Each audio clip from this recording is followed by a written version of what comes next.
Hello everybody. In this video I'd like to give you a brief introduction to learning module number 1. This is the shortest module. It'll last only a week, the first week of class. And in this video I'd like to point to some key moments, some key aspects of this learning module. Most of this information is available in written form to you as well on the learning modules page, and this video is a supplement to that written information. So the key points and the key questions of this learning module have to do with the definition and the explanation of the term digital rhetoric itself, and how digital rhetoric might be similar to or different from classical rhetoric or traditional rhetoric. Therefore, our purpose in this module is to explore the term digital rhetoric. We will not be able to provide a final definition of this term in 1 week, of course, but we will begin thinking about what digital rhetoric might stand for and how it might be different from traditional rhetoric.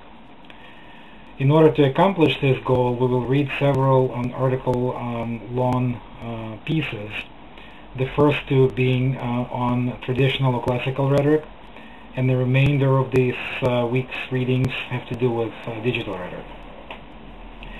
The reason for which we will begin by discussing traditional rhetoric is because typically digital rhetoric is being defined in the field as sort of the opposite of traditional rhetoric. And when people talk about digital rhetoric, they usually say digital rhetoric is different from traditional rhetoric, and here's how. Because we're new to this field, we need first to understand how traditional rhetoric or classical rhetoric functions before we move on to the digital rhetoric subject. So that's why we begin with the traditional text. By the end of this week, my hope is that we'll be able to think about digital rhetoric as a field of study.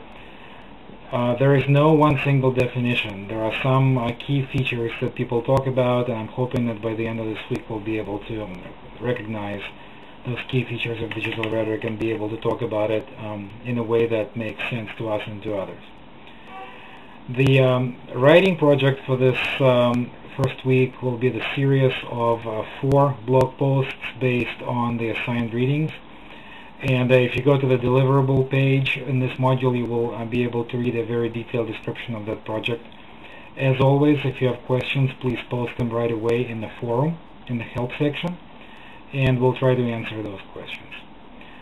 It's important that you sort of hit the ground running on this one, especially in the first week, to get into the rhythm of the course and to get into the rhythm of the assignments.